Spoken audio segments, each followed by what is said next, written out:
Watership Down is the story of a group of rabbits that leaves their old warren behind when Fiver, one of the rabbits, has a vision that something terrible is going to happen at the warren and that they must find a new home somewhere else. That new home turns out to be Watership Down, a little hill several kilometers away from their old warren, and which, by the way, is actually a real place in England, somewhere. During their journey and attempts to settle down at Watership Down, they meet several other rabbits and get both allies and enemies. Now this isn't supposed to be a summary of the story, but before I go into my analysis, I would like to at least say that I highly recommend the book. While I sometimes got a bit bored of the rabbits just sitting around and telling each other stories about their own mythology, I still very much enjoyed the story. It's easy to read, but does some rather inspiring world building around the way rabbit society works. What I want to discuss in this video is, however, not world building, but fear and danger. Especially in regards to how the different groups of rabbits deal with it. Rabbits live much of their life in fear and constant danger because of predators and other things. So reading about the life of rabbits gives a lot of different takes on what effect fear can have on a society. I will use the different warrens to show how they each have their own way of dealing with fear and how this shapes the culture within each warren. The first warren I want to talk about is the Sandalford Warren, the Warren of Misjudgment. The Sandalford Warren was the place that our little group of rabbits decided to leave after Fiver's vision. Fiver and his older brother Hazel, who is the leader of the group and arguably the main character, tried to explain the danger to the chief rabbit of the warren, but he decided to dismiss their warning. To him it would be much more dangerous to make all the rabbits leave the warren than stay there, in the only home many of them had ever known. This resulted in the majority of the warren being killed by the humans. Oh yeah, also, spoiler warnings because it's an analysis of the book, so, I'm gonna discuss the book well, not in detail, but I'm gonna discuss it, so, yeah. Go read the book if you haven't read the book. Anyway, the humans wanted to demolish the Sandalford Warren to make way for their building projects, so they started pumping their warren full of poisonous smoke. Since almost all the exits were closed off by the tubes that were pumping in the smoke, most of the rabbits couldn't escape and died rather painful deaths. When rabbits did get out of the warren, they were shot. Only a few managed to get away alive, and 2 of them later found their way to Watership Down. This could be viewed as an example of tradition gone wrong. The chief rabbit isn't portrayed as being evil or stupid, but he's very set in his ways and is uncomfortable with the thought of doing something that is so out of character for rabbits, mainly moving an entire warren. He doesn't trust Fiver's vision, but is sure that many of the rabbits would die if they actually tried to leave the warren. Thus he decides to keep things as they are and take the chance, ultimately dying because of the fear of trying something new. Cowslip's Warren, the Warren of Denial.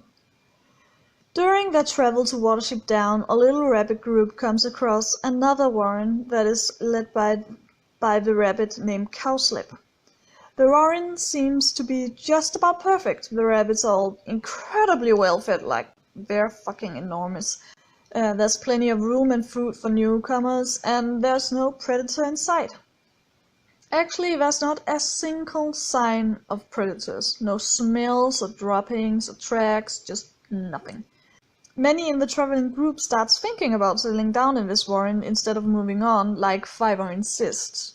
Cause, Fiver is pretty fucking terrified of his new warren, and he wants everyone to keep going and find Watership Down. The others don't feel as uneasy, but they do acknowledge that the rabbits here are a bit weird. The rabbits in Cowslip's warren has a strange look in their eyes, don't like to answer questions that starts with where, and do very human-like things such as decorating their warren. For example, by viewing bricks as art pieces and making pictures of their rabbit god. They also make poetry. It turns out that this warren is actually being protected by humans, therefore no predator comes around and the humans make sure that the rabbits are never lacking in food. However, this is, of course, not done out of the goodness of a human heart. It's, of course, done because the humans hunt the rabbits by using snares.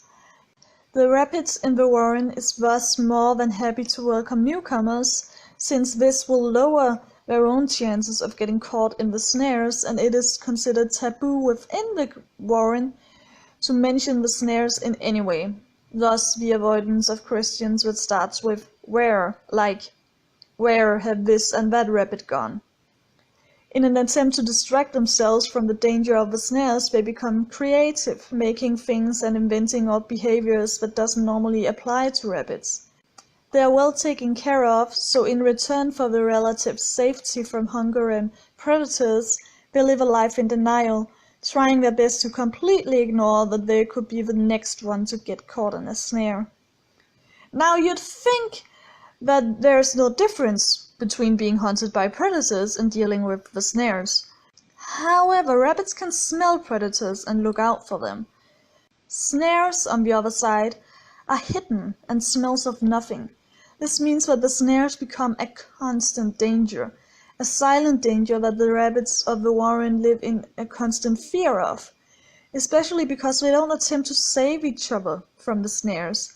They instead sacrifice each other in order to keep living the good life. It's honestly a quite disturbing chapter to read, because most of the rabbits in the warren seem to have gone insane from both the constant fear and complacency. They're, in a way, already dead and have accepted that fact, just waiting for their turn to come and hoping that it'll come to others before themselves. Ephrathah, the warren of control. After settling in the warren of Watership Down, Hazel sends out some of the rabbits to look for does for the warren, since everyone in the group as of now are male and they are therefore in need of females to keep the warren going. Otherwise it's gonna be a bit short-lived. However, when the scouts come back, it's with the story of another dangerous warren, Ephrathah. Ephrathah is controlled by the enormous rabbit General Woundwort, and control is really a key word here. The warren has been designed to not be detected by neither humans nor predators, and this involves a complete control of all the rabbits' movements. They have schedules for when rabbits are allowed to come out and eat and pass Hakka. The warren is also split into groups where each group is under control of specific trusted rabbits that are part of the Ovsla, which is basically the rabbit police/military in all warrens, not just in Ephrathah. Ephrathah could be compared to countries such as North Korea, Eastern Germany, and police states in general, where the people in power exercise an insane amount of control by making citizens terrified of confiding in each other, because there's always a risk of being ratted out to the authorities by even your own family members. It's basically an attempt to isolate people, even if they're surrounded by others. Ephrathah is no different. With Ephrathah you can talk about the fear that the regular rabbits feel toward their leaders, but I'd rather talk about the fear that created the attempt at control. Woundwort is normally considered fearless in the story. He will fight against anything, even a dog. However, the entire reason for his warren being so well hidden is his obsession with hiding from enemies. He is so obsessed with hiding the warren that he and the Council of the Warren start oppressing their own subjects in a twisted attempt to protect them. In the end, this means that it is not the predators that are the danger, but the warren itself. The warren becomes a prison where fear and danger rules, while the outside becomes the potential safety that a few of the rabbits sometimes attempt to reach. Watership Down, the warren of rationality. Let's finally talk about Watership Down, the warren that Hazel and Fiver talked their little group of rabbits into finding. Watership Down is not a safe place as such, but the rabbits are still happy there, mostly because they don't go out of their way to be ruled by fear. They're always on the lookout for predators, but this does not stop them from taking chances and trying out something. Where Sandalford Warren was focused on keeping things as they are, Watership Down explores the new possibilities. Hazel, for example, tries to establish alliances with a mouse and a bird called Kiha in the hope that they'll be of use at some point to the Warren. Kiha ends up helping to free the does from Ephrafa, and the mouse warns Hazel when Woundwort shows up close to Watership Down. Where Cowslip's Warren gives up their independence and life to be protected by humans, the rabbits of Watership Down sees humans as something that can be taken advantage of. They raid vegetable gardens, tries to free pet rabbits to add to the Warren, and lures out a dog to scare off Woundwort. Thus they maintain their independence and instead treat humans as a tool that can be used to their benefit in order to scare off the rabbits, for example by jumping across a railroad to scare off pursuers from Ephrafa. This doesn't mean that they ignore the dangers of the humans. When Hazel gets a bit too confident and tries to free the pet rabbits, he ends up getting shot in the leg by the farmer, and thus is reminded of the danger that humans pose toward him. Cowslip's Warren also ignores each other's suffering, being willing to let others die so they themselves can survive. On Watership Down, the rabbits try their best to protect each other and stand together.